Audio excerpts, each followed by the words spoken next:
Cinema ലോകത്തെ വാർത്തകളും വിശേഷങ്ങളും അറിയാൻ ഈ ചാനൽ സബ്സ്ക്രൈബ് ചെയ്യൂ.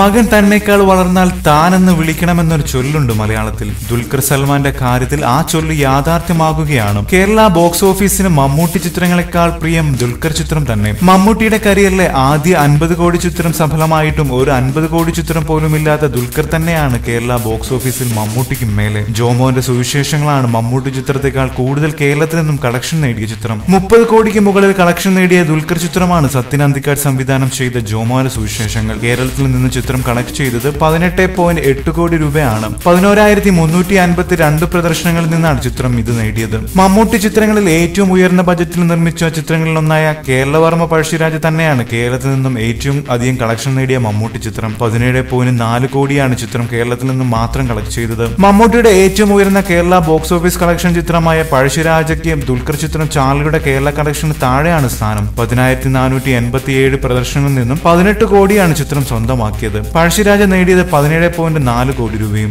50 കോടി നേടിയെങ്കിലും കേരളത്തിൽ നിന്നും ചിത്രം നിലവിൽ അണിയറ പ്രവർത്തകർ അവകാശപ്പെടുന്ന കളക്ഷന്റെ 1/3 മാത്രമേ നേടാനായിട്ടുള്ളൂ. മമ്മൂട്ടി ചിത്രങ്ങളുടെ കേരള കളക്ഷനിൽ തന്നെ 3ാം സ്ഥാനത്താണ് great father. Kerala box office കളക്ഷനിൽ 6ാം സ്ഥാനത്താണ് മമ്മൂട്ടി ഉള്ളത്. ആദ്യ 3 സ്ഥാനങ്ങളിൽ യഥാക്രമം മോഹൻലാൽ, പൃഥ്വിരാജ്, നിവിൻ പോളി എന്നിവരാണ്. 4ാം സ്ഥാനത്ത് ദിലീപും 5ാം സ്ഥാനത്തും ദുൽഖറുമാണ്. സിനിമകളുടെ കണക്കെടുത്താൽ മമ്മൂട്ടി ചിത്രം പഴശ്ശിരാജ 15ാം സ്ഥാനത്താണ്.